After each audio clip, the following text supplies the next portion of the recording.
Sejam muito bem-vindos ao Cozinhando Direito. Esse programa que foi feito para você. Nós falaremos sobre justiça, nós falaremos sobre direito, nós falaremos sobre advocacia. E hoje nós temos a grande honra de receber Dr. Luciano Aires. Ele contará aspectos da sua vida pessoal, da sua vida profissional e como ele enxerga hoje a nossa advocacia. É uma honra de receber Dr. Luciano Aires, advogado, portuense, tocantinense, 4 vezes presidente da Ordem dos Advogados do Brasil, seccional do Tocantins. Dr. Luciano, que prazer recebê-lo aqui. Prazer é todo nosso, ficamos bastante honrados com o convite. Poderia falar para nós quem é o cidadão Luciano Aires? Luciano Aires nasceu em Porto Nacional em 1955 e onde frequentou o Colégio Sagrado Coração de Jesus, recebendo a alfabetização. Como era de costume naquela época, a gente tinha que procurar os centros mais evoluídos e, naturalmente, o nosso centro mais evoluído era Goiânia, para nós seguirmos os estudos. E assim nós fomos para Goiânia, lá fizemos o exame de admissão para entrar no Liceu de Goiânia, onde cursamos o ginásio e o científico. E paralelamente ao ginásio, ao científico, nós também fizemos um exame de admissão na Escola Técnica Federal de Goiás, onde fizemos o curso de secretariado. Um curso durante o período matutino e outro curso à noite. Então nós fizemos simultaneamente 2 cursos equivalentes ao 2º grau. Terminados esses 2 cursos, nós postulamos o vestibular na Universidade Católica de Goiás em 1975, logramos a aprovação e cursamos a faculdade, formando em 1979, 18 de dezembro de 1979, mas sempre com o ideal de retornarmos à nossa terra. Queríamos exercer a profissão na nossa terra.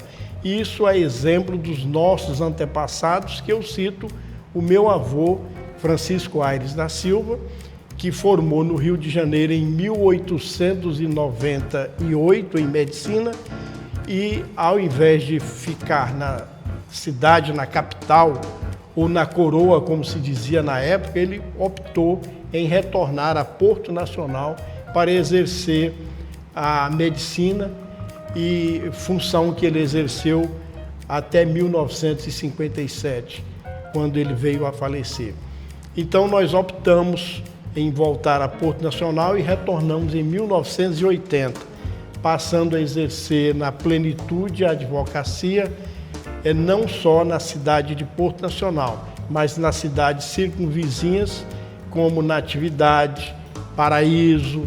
Natividade é terra boa. Eu Muito, conheço um tenho pouquinho bastante de lá. Histórias de Natividade. Nós vamos falar sobre ela hoje. Algumas pessoas de lá também. Algumas pessoas, a gente tem boas referências. Então nós passamos a exercer na plenitude a advocacia nessa região toda, no centro, com dificuldades as mais terríveis e até indescritíveis e até inacreditáveis, porque qualquer recurso que você teria que aviar, a gente teria que pegar o ônibus para Goiânia, onde eram protocolados os recursos. Naquela época, os juízes não vinham para o norte de Goiás, ou aquém do paralelo 13, a não ser buscar a promoção. Então aqui nós ficávamos sempre com falta de juízes, sem contar com essa dificuldade que tínhamos que que tínhamos que enfrentar ao recorrer em Goiânia. Nós pegávamos um ônibus o motor era dentro do ônibus, um calor medonho. Ar-condicionado existia naquela época? Nem sonhava. Não? E nós pegávamos esse ônibus sem asfalto até Fátima, aí pegávamos o asfalto até Gurupi, em Gurupi fazíamos a baldeação e chegando em Anápolis fazíamos outra baldeação e íamos a Goiânia. E é interessante que sempre um fazia o serviço de todos a maioria dos advogados de Quer dizer que além do seu serviço, você iria ajudando outros colegas da nossa região para levava recursos para dar entrada e a ética funcionava com absoluto rigor, porque era muito fácil a gente não querer que um recurso fosse protocolado, mas a ética falava mais alto. A gente fazia a viagem a Goiânia levando os recursos da gente e os recursos dos colegas, muitos dos quais até que a gente era advogado ex-adverso. Mas a gente sempre procurou manter a ética acima de tudo. Então, as dificuldades, afora essa, a falta de juiz era tremenda. Nós tínhamos sempre juiz Dr. Daniel, que respondia por titular em Cristalândia, mas respondia Daniel por Negri. Daniel Negri, depois de desembargador. Depois, uma época, nós tivemos o doutor Bernardino, que era juiz em Miracema, respondia por Porto, e eventualmente na atividade sempre no centro das histórias. Quase sempre. Quase sempre, que também respondiam por Porto Nacional. Mas a falta de juiz era gritante. E a burocracia mais ainda. Me lembro de um fato que eu fui dar entrada numa execução cujo juiz que respondia, que tinha competência, era em Miracema. Eu fiz a viagem por fora. Era 200 e poucos quilômetros. Quando você fala por fora, por só fora para todo asfalto, mundo saber, pelo asfalto, Miranorte. Porto, Fátima, certo. Miranorte, Miracema. Cheguei lá, aguardei o juiz chegar no fórum, por volta de 2h30 mais ou menos, e ele simplesmente pegou a petição e escreveu RDA, Resiste, Distribui, Autuz, CITES. Aí pôs a data e assinou. Aí eu voltei para Porto Nacional, não voltei por fora, mas voltei por dentro, Tocantina, ao entroncamento, que chamava na época, Taquaral chamava entroncamento, e tinha, se só não para me quem falha a não memória, sabe, pessoal, Taquaralto existia pequenas residências de palha, e ali era o entroncamento para quem queria se dirigir a Taquaraçu, tá? Que depois todos sabem da história. Continue. Se não me falha a memória, entre Tocantina a Porto Nacional, por dentro, passando pelo entroncamento, hoje Taquaralto, devia ter aproximadamente 25 pontes. E aí a gente voltou lá. Algumas dessas pontes eram sem madeira? Ou naquela época, pelo menos tinha uma para passar? Pinguelas. Que nós chamávamos. Pinguelas. Conhecemos bem. Exatamente. Aí nós chegamos em Porto Nacional, só para concluir, entregamos no dia seguinte esse processo. O escrivão autuou, cumprindo o despacho inicial do juiz, registrou, autuou e distribuiu. Aí nós pegamos esse processo mediante recibo e voltamos lá em Miracema de novo, para o juiz assinar o mandado de CITES, porque era um ato privativo do juiz. Agora, os colegas atuais talvez não tenham a dimensão dessa dificuldade. O que eram as estradas que eram patroladas quando nós tínhamos o privilégio de ter as estradas patroladas de 4 em 4 anos, só em época de eleição. Então era um desafio. A poeira era insuportável, mas mesmo assim nós cumprimos esse mistério de exercer a advocacia nessa época, com todas essas adversidades. E isso engrandecia, entendeu? Muitas vezes íamos à Natividade, que dista de Porto Nacional 180 quilômetros, sem asfalto, exatamente para cumprir esse mesmo ritual, essa mesma dificuldade, mas fazíamos isso talvez não pelo profissionalismo, mas talvez pelo sacerdócio de exercer a advocacia com dignidade. Naquela época, já que você está falando disso aí, antes de adentrar na sua vida pessoal, familiar, a advocacia era no sangue do advogado diferente do que é hoje, Luciano? Você acha isso como... Vou dar um exemplo aqui para você. Nós dois, claro, cada um na sua época, nós temos uma distância nossa, temporal, grande, mas nós exercemos também com determinadas dificuldades também. Eu peguei o fim dessa era de estrada de chão e comecei a pegar a era do asfalto, que você falou. Mas a essência do advogado era diferente? Eu acho que o advogado era mais idealista. Eu acho que, eu disse há pouco, que essa advocacia que nós exercíamos nessa época, evidentemente que tinha o profissionalismo, mas tinha uma dosagem muito grande de sacerdócio. Porque muitas vezes nós fazíamos isso de forma dativa, porque nós éramos nomeados, porque não existia a defensoria pública, o que veio a acontecer somente com a criação. Não existia nem o Ministério Público, o Ministério Público era DOC naquela época, DOC. como era oficial. Nós exercíamos a advocacia, muitas vezes, a Defensoria Pública e o Ministério Público, porque nós éramos nomeados a DOC para aqueles atos. Doutor Luciano Aires, dava para viver da advocacia nessa época, que o senhor está dizendo? Como o sacerdócio, sim, a gente sobrevivia. Como era a vida do advogado? Como é que eram os honorários? Como é que era? Conta pra gente, para que todos possam saber, porque as pessoas hoje em dia, é muito fácil, né? Hoje você tem um computador, você tem uma rede social, naquela época não tinha mal telefone, né? Que não existia, mal luz, né, doutor Luciano? Não existia, existiam poucas cidades que tinham energia elétrica. É verdade. Conta pra gente como é que era a vida do advogado, de viver da advocacia. Eu cito que você está me dizendo que nós tínhamos energia, a gente até que nesse aspecto já estávamos evoluídos, mas não tínhamos o telefone. Em Porto Nacional tinha um posto telefônico que quando amanhecia o dia, 6 horas da manhã, você tinha que fazer a inscrição do horário que você iria falar no telefone. E a advocacia em si, naquela época, a gente, para receber os honorários, muitas vezes os honorários eram, a contraprestação na forma de honorários, era tudo que o cliente dispunha. A terra, nós somos no estado essencialmente agro-pastoril, a terra não valia nada.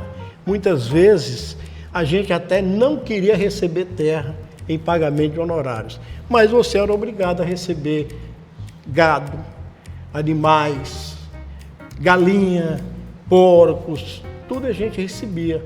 Espingarda, sanfona, entendeu? Em pagamento de honorários eu recebi. Você já recebeu uma sanfona? A sanfona. O que tu fez dela, Luciano? Conta eu pra gente. emprestei para um amigo e esse amigo depois deu sumiço nela, mas eu recebi a sanfona. Por um acaso não é aquele famoso sanfoneiro de Porto? Não, o artista do acordeon, não. Que por sinal um grande abraço, um grande artista, uma pessoa excepcional. Então, nós tínhamos que receber tudo isso como a contraprestação, porque não tinha outra forma da gente ser remunerado. E muitos colegas receberam terras em pagamento, talvez até como uma inspiração divina, eu diria, de que a terra ia virar o que virou. Esses que receberam terras e que naquele momento, naquela época, a terra não valia nada, hoje estão de situação extremamente vantajosas. Mas a gente não recebia somente terra, era receber aquilo que o cliente dispunha a nos pagar. Doutor Luciano, como era a concorrência profissional do advogado? Eu digo em números. Porto Nacional, quando o senhor disse que foi a Goiânia, voltou e começou a exercer a advocacia, existiam muitos advogados em Porto e na região? Não. As pessoas optavam, quando formavam, em ficar em Goiânia ou nas cidades circunvizinhas a Goiânia. Poucos tinham esse sentimento de retornar às suas origens em razão das dificuldades. Eu vou citar um exemplo aqui. Quem exercia, funcionário público, exercia a sua profissão no hoje estado do Tocantins, tinha 10% de acréscimo do seu salário em razão da insalubridade.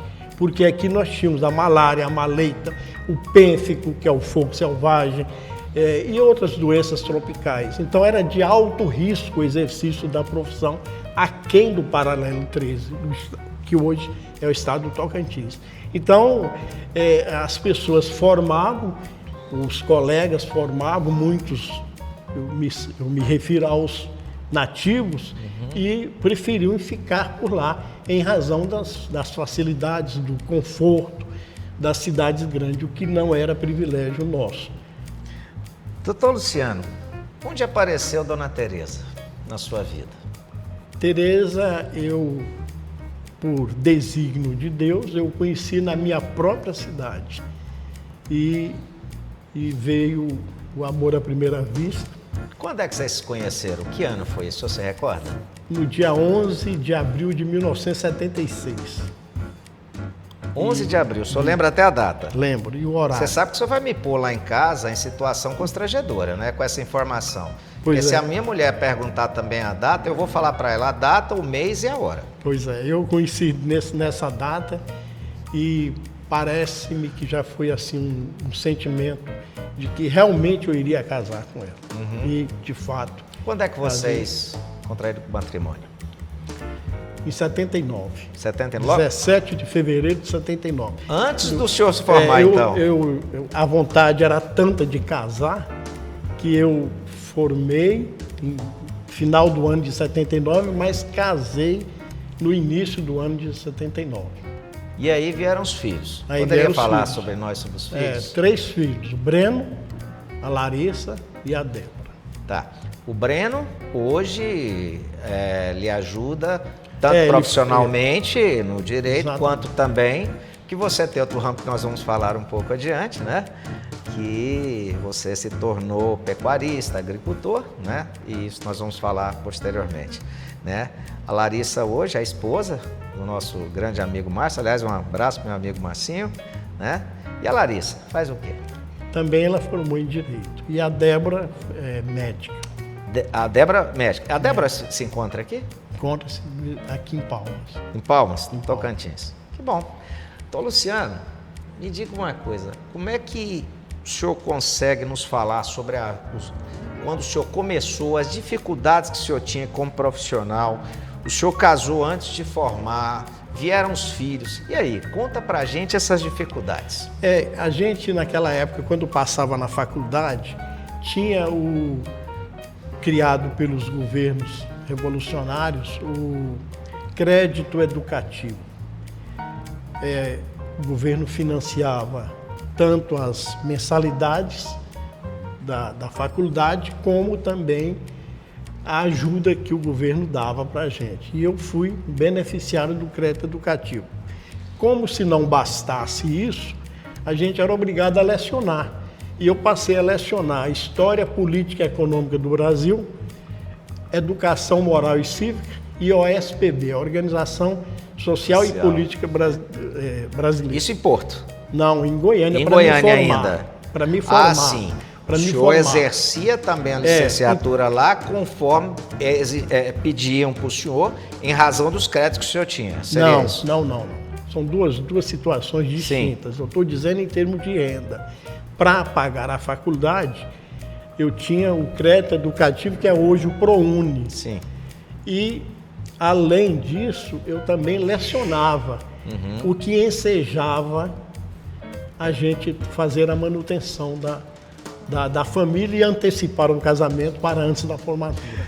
Bom, veio o casamento, vieram os filhos e aquela expectativa de criação do estado de Tocantins. O senhor participou de algum daqueles movimentos diretamente que existiam no estado de Goiás, antes de 88?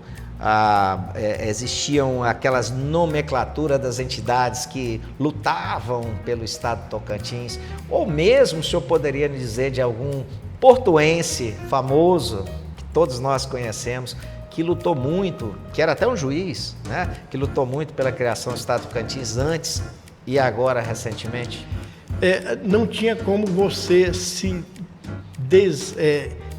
separar, porque aquilo estava tão impregnado como um ideal, né, de cada jovem, e principalmente os estudantes, que você terminava participando de toda a movimentação, porque era um sonho que a gente acalentava esse sonho, né? Nós tínhamos alguns sonhos lá em Porto. Primeiro, a energia elétrica que veio, depois a construção da ponte, mas o sonho maior nosso era a criação do Tocantins. E eu tive o privilégio de participar, porque quando eu retornei para Porto, eu recebi como prêmio de grego a presidência do PDS e também a presidência do Sindicato Rural de Porto Nacional. Então, aí uma coisa que eu não sabia de você. Eu achava que eu sabia tudo de você. Esse fato eu não sabia. Eu fui primeiro nomeado interventor do Sindicato de Porto Nacional por ato do ministro do Trabalho, chamado Arnaldo Prieto. Aí depois eu concorri à primeira eleição e à segunda. E deixei como obra marcante da minha gestão. Essa eleição entre os fazendeiros. Dentro do sindicato? Dentro do sindicato. A minha obra maior que eu deixei foi a construção do Parque de Exposição de Porto Nacional, além da sede que nós construímos. Então eu recebi esses prêmios de consolação, que foi a presidência do PDS e também a presidência do Sindicato Rural. Eram órgãos ou posições estratégicas, tá certo? Que, de qualquer maneira, nos envolvia na luta pela criação do estado do Tocantins. Então, nós participávamos e participamos, querendo ou não querendo, mas em razão das posições que a gente ocupava, de toda aquela movimentação. Inclusive, eu tinha um tio chamado Oswaldo Aires da Silva, que, junto com o juiz Feliciano Machado Braga e o Fabrício César Freire, eles não se ocupavam de outra coisa a não ser falar do estado do Tocantins. O doutor Feliciano Machado Braga logo foi transferido para o sul, para Paranápolis. E o tio Oswaldo e o Fabrício César Freire continuaram. O tio, que eu me refiro, era até inconveniente, embora o laço consanguíneo de parentesco, mas era até inconveniente você encontrar com ele, porque ele respirava, ele sonhava e ele falava sobre o estado do Tocantins 24 horas. Inclusive, ele foi até na Câmara Federal.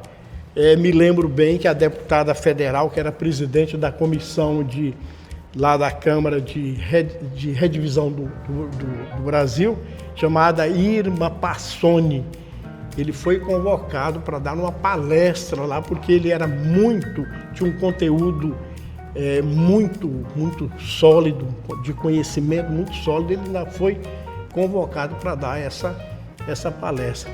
Então a gente participou das passeatas, da movimentação, do pedido da capital à margem direita, da criação do estado, da capital ser Porto Nacional, porque existia uma disputa muito grande entre Araguaína, Gurupi e Porto Nacional, e terminamos vitoriosos Porto Nacional, porque não foi na cidade, mas foi no seu território. Isso. Entendeu? Inclusive, eu tive até o privilégio também de, afora essas atividades, ter entrado com um mandato de segurança para que o Fenelon Barbosa Salles fosse candidato a prefeito de Itaquaruçu.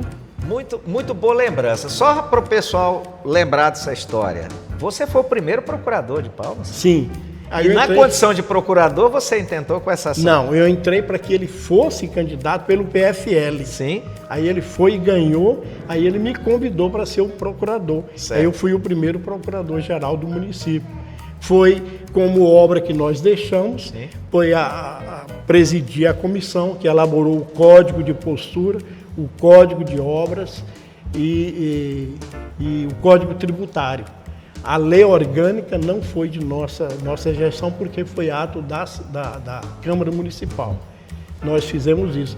E também deixamos como marca de nossa passagem a regularização de Taquaralto, Taquarussu e Buritirana. Nós deixamos 4.300 e poucos títulos emitidos, porque o governador Siqueira Campos, naquela época, criou ou recriou o Tratado de Tordesilhas. Ele disse, do posto telefônico que funcionava na Avenida Tocantins, que atendia toda a região sul, para lá, cuida Fenelon. Do posto telefônico para cá, que incluía as Aurenis e o plano diretor cuidava ele. Então nós até, de forma para brincar, dizíamos na época que o governador Siqueira Campos recriou o Tratado de Tordesilhas. Bem, pessoal, eu estou tendo a honra nesse primeiro programa do Cozinhando Direito de receber aqui o Dr. Luciano Aires. E vamos dar uma pequena pausa nessa conversa maravilhosa que nós estamos tendo para apresentar a vocês aqui os nossos convidados, nossos amigos. No violão, Vitória. No vocal, Edgar. Com vocês, música boa. Já tive mulheres de todas as cores, de várias idades, de muitos amores, com umas até certo tempo eu fiquei, para outras apenas um pouco me dei. Já tive mulheres do tipo atrevida, tipo acanhada, do tipo vivida, casada carente, solteira feliz. Eu já tive donzelas e até meretriz, mulheres cabeça desequilibradas, mulheres confusas de guerra e de paz, mas nenhuma delas me fez tão feliz como você me faz. Procurei em todas as mulheres a felicidade, mas eu não encontrei e fiquei na saudade. Foi começando bem, mas tudo teve um fim. Você é o sol da minha vida, a minha vontade. Você não é mentira, você é verdade. É tudo que um dia eu sonhei pra mim. Procurei em todas as mulheres a felicidade, mas eu não encontrei e fiquei na saudade. Foi começando bem, mas tudo teve um fim. Meu amor, você é o sol da minha vida, a minha vontade. Você não é mentira, você é verdade. É tudo que um dia eu sonhei pra mim. Oh, meu amor. Que maravilha! Gente, a música popular brasileira é fantástica. Eu tenho certeza que vocês gostaram. Mas só um detalhe: Vitória e Edgar, filha e pai. Com vocês, novamente mais uma.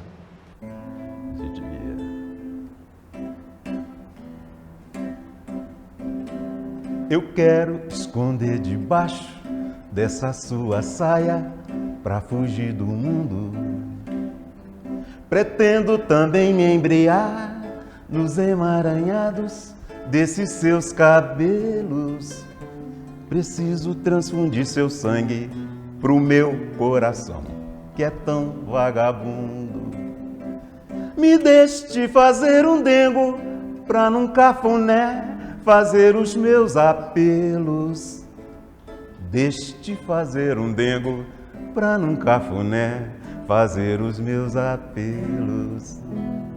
Quero ser exorcizado pela água benta deste olhar infindo. Que bom ser fotografado, mas pelas retinas desses olhos lindos. Me deixe hipnotizado, que é pra acabar de vez com essa desritmia.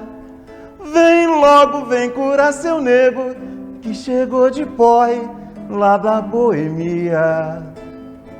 Vem logo, vem curar seu nego, que chegou de porre lá da boemia. Vem logo, vem curar seu nego, que chegou de porre lá da boemia. Vem logo, vem curar seu nego, que chegou de porre lá da boemia. Vem logo, vem curar seu nego, que chegou de porre lá da boemia. Vem logo, vem curar seu nego, que chegou de porre lá da boemia.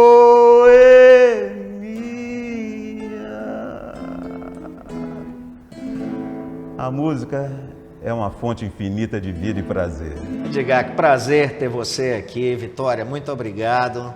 Vocês estarem presentes. Mas antes de mais nada, quem quiser contratar vocês para um sonzinho igual esse ou com mais participantes de banda, liga em qual telefone? É só ligar. 63 981 24 1938. Coisa boa, que maravilha. Sai mais uma? Certeza, Sai mais uma? certeza. Por favor.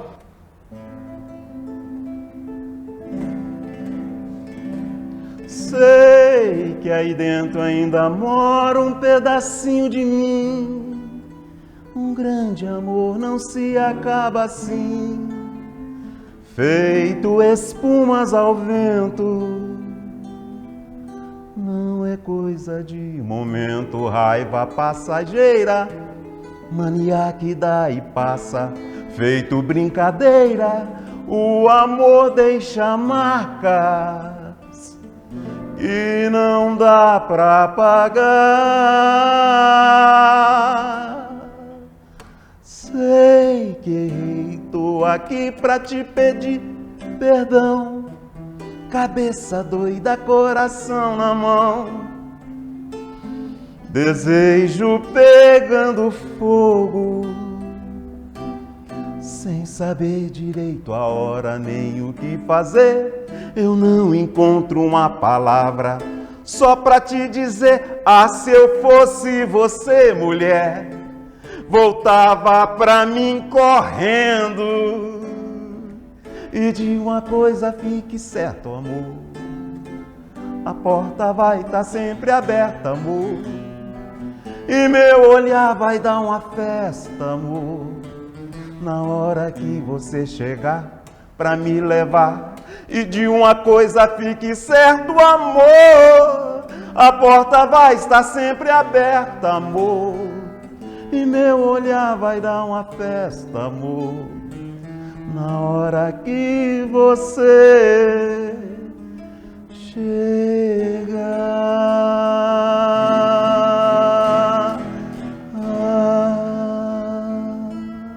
Que maravilha, pessoal. A música popular brasileira sempre é evidência. Nós vamos dar uma pausa, daqui a pouco voltaremos.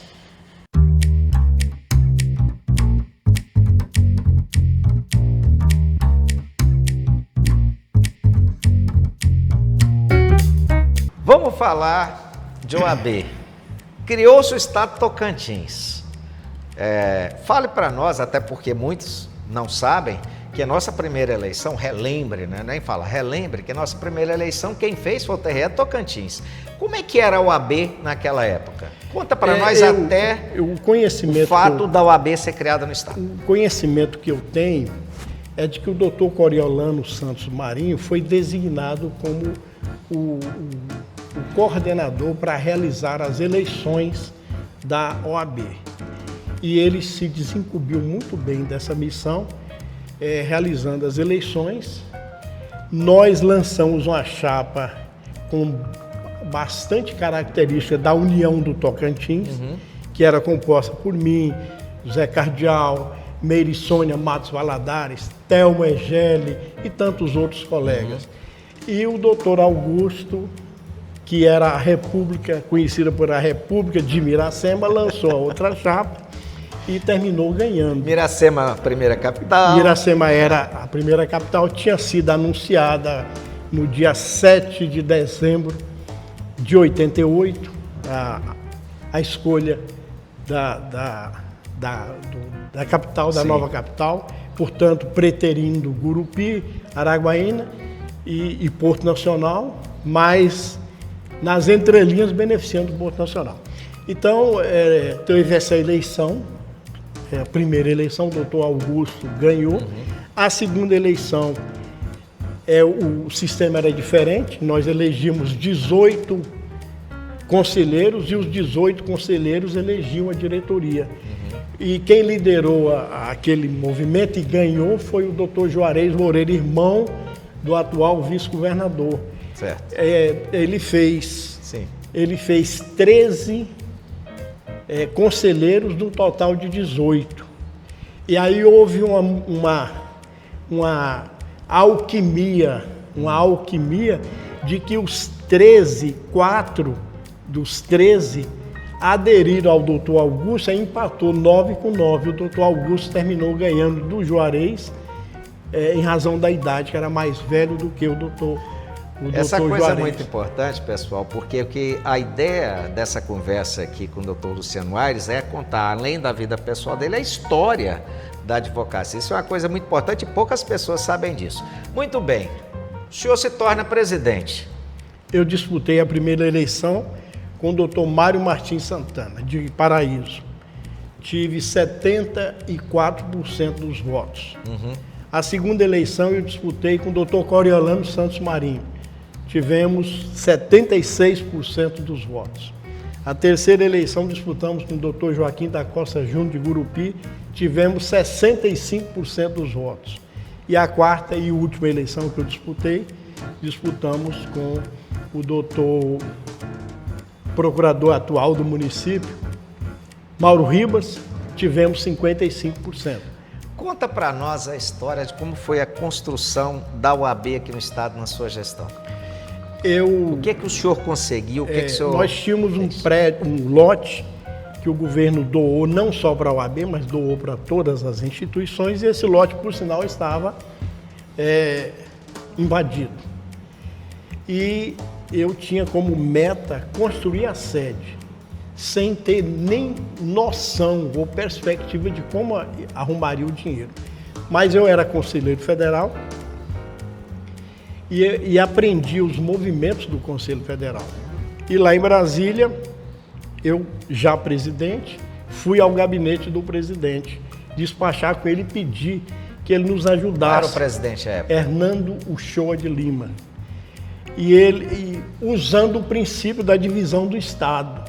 Porque Goiás, as obras civis ficaram em Goiás, mas Goiás compensou, o governo federal compensou as obras que ficaram lá e que não podiam ser transportadas para cá. Então eu usei esse mesmo princípio e argumentei com o doutor Hernando numa caminhada, porque ele não pôde me atender lá no gabinete dele em razão do congestionamento de pessoas que queriam falar com ele. Mas eu fiquei sabendo que ele fazia caminhada no parque da cidade e eu perguntei o horário. 4 horas eu estava na porta do elevador, tinha mais de 500 anos que eu não fazia caminhada, mas quando ele abriu o elevador, mais ou menos por volta de 5 horas, ele me chamava de Luque. Aí, ô Luque, você faz caminhada? Faço. Há muitos anos que eu não fazia caminhada. Aí fizemos a caminhada de 1 hora no parque da cidade e eu não tinha nem costume de fazer caminhada, que estava fazendo caminhada fumando. E nessa época você ainda fumava? Fumava.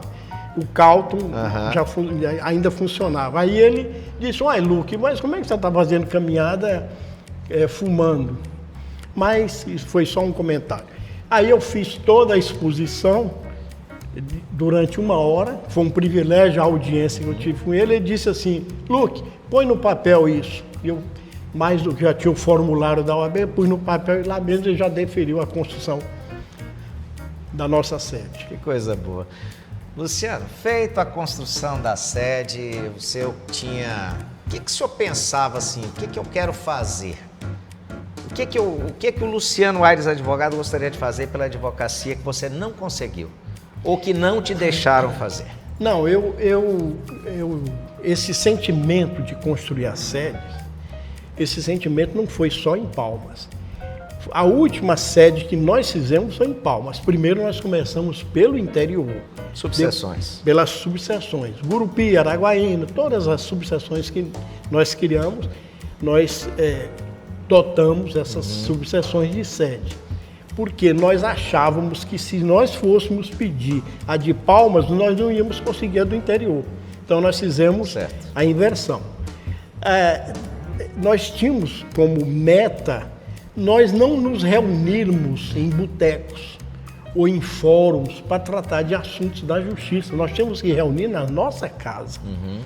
E foi uma política ou uma estratégia que a gente adotou, que o Conselho adotou, que você também fez parte, e deu certo. Depois que nós dotamos todo o interior de sedes, aí nós cuidamos da nossa sede principal. Agora, a gente se frustrou, porque não conseguimos, porque nós saímos da OAB voluntariamente. Eu me recordo disso. Voluntariamente. Nós conseguimos com o governo Marcelo Miranda 2 áreas na beira do lago, queríamos fazer um condomínio verticalizado para a advocacia. Nós conseguimos também a sede do Três Alqueires, no fundo do parque de exposição. Que nós vamos falar, você me lembrou desse assunto, eu quero te puxar a memória sobre algumas coisas. Nós conseguimos essa área para fazer o clube, que nós até chamamos ou denominamos de CERTO, Centro Esportivo e Recreativo da Advocacia Tocantinense. Lá conseguimos colocar energia, fazer um campo de futebol society e um poço artesiano. E a gente se frustrou porque não fizemos esse condomínio e também não levamos avante, porque não éramos mais presidente, esse projeto que era extremamente importante da construção do clube. Senhora, todos nós que somos advogados conhecemos a sua história. Seus 4 mandatos, o que você lutou, conseguiu. Me lembro de 2 coisas. As nossas festas, né, que eram extremamente mais sociais do que é hoje, na minha opinião, não sei se é a sua, você vai ter o direito de falar, né? Mas também essa questão que você falou aí, eu tenho que chamar a sua memória para falar. Conta da história, como é que você conseguiu colocar 12 senadores lá atrás da pecuária, entre eles o ex-presidente Sarney, que eu me recordo bem, salvo melhor juiz, até Zé Eduardo Siqueira Campos era o vice-presidente do Senado, que também lá estava, e eu me lembro de uma história dos mosquitinhos. Conta isso para nós aí, vamos lá. Assim que nós tomamos conhecimento de que o presidente Sarney, que era o presidente do Congresso, viria a Palmas para um ato político, nós fomos ao governador Siqueira Campos, que não era governador no exercício, mas tinha acesso ao Eduardo, que era filho, e fizemos a ponderação a ele de que nós queríamos engrandecer o nosso evento com a participação de 12 senadores, incluindo os 3 do Tocantins. E ele me respondeu filosoficamente que, embora nós não nos frequentássemos, mas eu sabia o tom da música. E aí ele conseguiu com o Eduardo, que antes de virem... O tom da música foi bom, viu? Antes de virem para a solenidade, que era na ATM, passasse lá para o lançamento da pedra fundamental. Ocorre que a área da área do clube, nós fizemos uma derrubada para fazer o canteiro de obras e o IBAMA embargou. E aí nós, já chegando na hora de receber essa comitiva e a área estava embargada. Aí nós tivemos que recorrer ao prefeito José Santana, que era do PT, de Colinas, e ele entrou em contato com o ministro José Dirceu com o argumento forte, como o escudo de que eles viriam para essa solenidade e que nós estávamos sem poder fazer a solenidade em razão do embargo.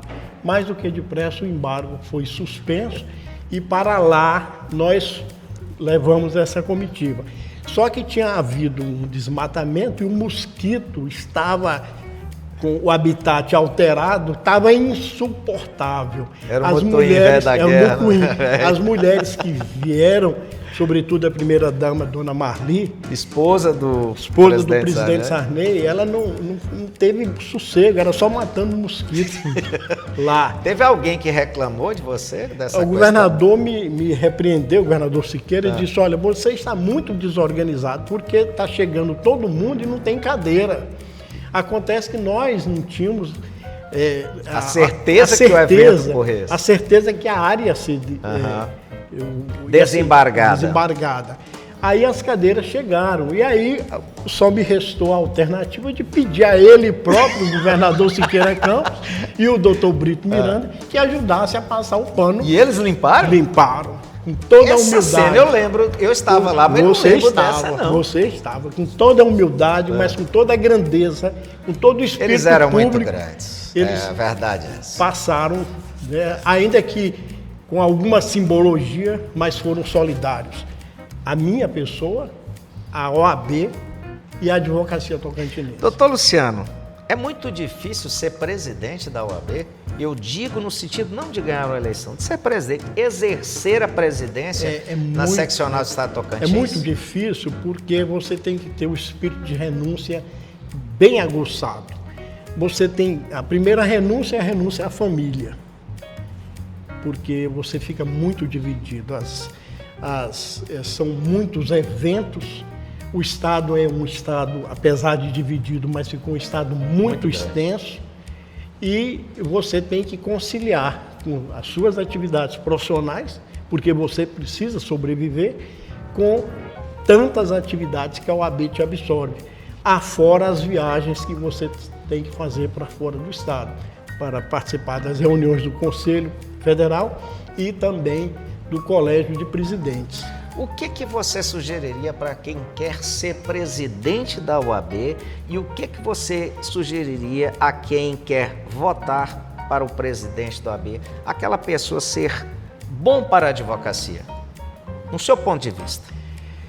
Eu tomo como base a minha pessoa. Eu estava preparado do ponto de vista financeiro para me abrir mão de certas obrigações. Em casa, não. A Tereza reclamou excessivamente, os filhos também sentiram muito a falta, mas o que no meu caso particular, eu acho que, embora eu estivesse preparado, mas a gente nunca está preparado, tá certo? Para essa falta que é insubstituível da figura do pai e da figura do esposo. Uhum. Porque até que a falta profissional você pode conciliar com outro colega, num ato, numa audiência, numa sustentação oral. Essas coisas você pode. Mas essa outra é indescritível. Quem, na sua consciência, pode ser presidente da OAB no seu início? Nós não estamos falando de pessoas nem de nomes. Quem que você acha? Qual é o tipo da pessoa que você gostaria, que você não gostaria, que você pensaria em ver presidente? Isso para que todos possam conhecer as suas ideias. Eu estou vendo que a mulher advogada, que é maioria na OAB, ela está caminhando para conquistar no nosso Estado essa posição. Não estou dizendo especificamente que será uma mulher a próxima presidente, sim, mas eu vislumbro que isso mais cedo ou mais tarde chegará. O que eu acho que hoje precisa, o pré-requisito principal de um colega dirigir a nossa entidade. Primeiro, a humildade. Segundo, o espírito de doação. Terceiro, a dedicação à classe, às causas da advocacia. E um bom relacionamento, porque você administra crises.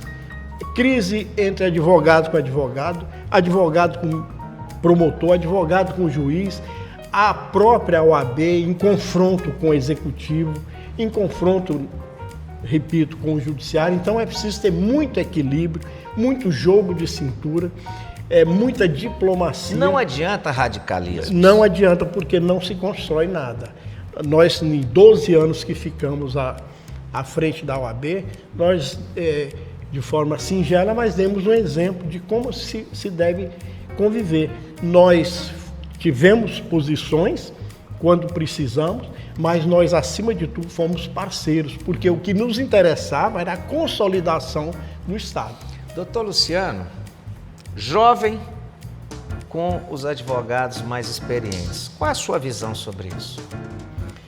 É possível convivência entre os dois? Perfeitamente. Nós temos a consciência, a nossa geração, mais ainda, que nós estamos num jogo de revezamento, que nós vamos ter que passar o bastão para a geração seguinte. Então, nós temos que ter essa convivência, nós temos que passar às gerações subsequentes a nossa experiência, para que eles, as gerações subsequentes, inspiradas nas nossas experiências, conduzam a OAB para os seus verdadeiros objetivos. O senhor acha certo ou errado de que a pessoa que é um advogado que está iniciando, ele tem que entrar na ordem para absorver a experiência do que é uma ordem, do que são os conceitos que a Ordem dos Advogados do Brasil tem, para depois poder falar assim, gente, eu depois de ter essa experiência, eu quero ser esse candidato? Eu acho que é fundamental. É preciso que o jovem advogado, que será o dirigente futuro da OAB, tenha essa visão geral, tenha essa convivência, ele se familiarize com o nosso ambiente, com o ambiente judicial, para poder ele postular. Nosso tempo está acabando, infelizmente, mas eu não posso te falar em 3 assuntos aqui. Primeiro dele, vamos falar das nossas festas antigas como eram. Quantas e quantas vezes eu já vi Luciano Aires, 1 hora, 2 horas da manhã, tentar correr atrás de pessoas que pudessem ajudar, porque a OAB não tinha essa ajuda que tem hoje de tudo, né, doutor Luciano? Conta para nós como eram isso, por favor. É verdade, nós criamos o Baile do Rubi, que não foi só iniciativa minha, mas de outros colegas, tipo a doutora Meire Sônia, doutor Cardial, o doutor Thelma Egeli, mas nós é que levamos avante essa ideia de consolidar o baile. Nós fizemos 8 edições e em nenhuma delas nós cobramos ingresso. Eram os bailes mais requintados. E concorridos, que eu me lembro bem, a dificuldade. Porque as boutiques, os salões de beleza, os hotéis se ocupavam, e sempre desejavam que tivesse um baile por mês. E eram muito bons. Porque os bailes eram requintados e de graça. Nós não cobrávamos. Não tinha confusão, né, todos? Não, nunca teve um pequeno... Eu não me recordo. Um empurrão, nunca teve. Mas vamos falar de uma coisa boa dos nossos bailes? Aquela sessão do Conselho do OAB no dia antes do baile, para nós fazermos a prova e a contraprova, só você recorda bem disso? Nós... Podemos falar desse assunto ou não? Vamos, podemos. Né? Nós fazíamos o baile com 250 caixas de cerveja.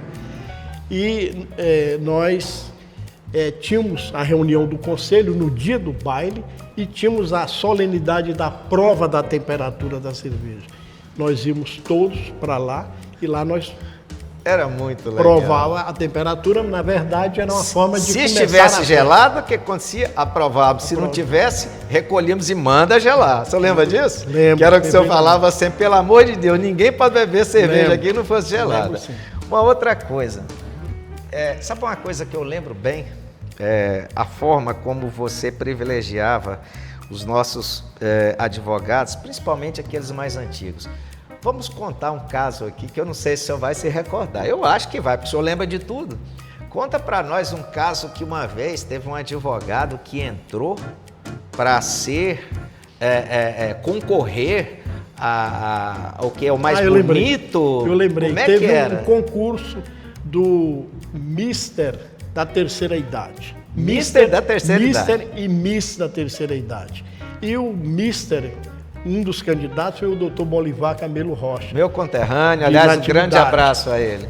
E ele... Nosso decano da advocacia. E ele, ao desfilar num tapete vermelho, muito elegantemente trajado, eu fazia parte da banca examinadora, ou do jurado, aliás, nós não tínhamos como... Se você recorda o local, foi em Palmas, isso? Foi na pousada, na Cabana do Lago. Cabana do Lago.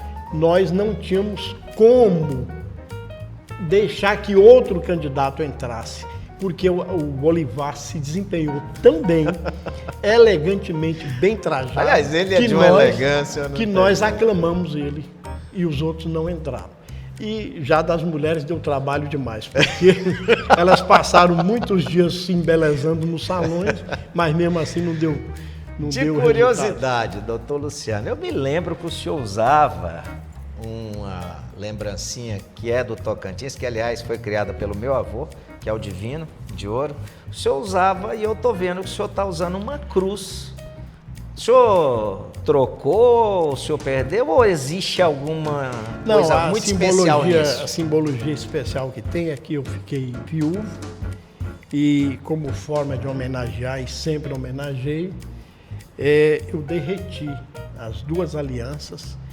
A sua e da dona Tereza? De Tereza, e formamos o nosso casamento nessa cruz, a homenagem que eu sempre devoto a ela.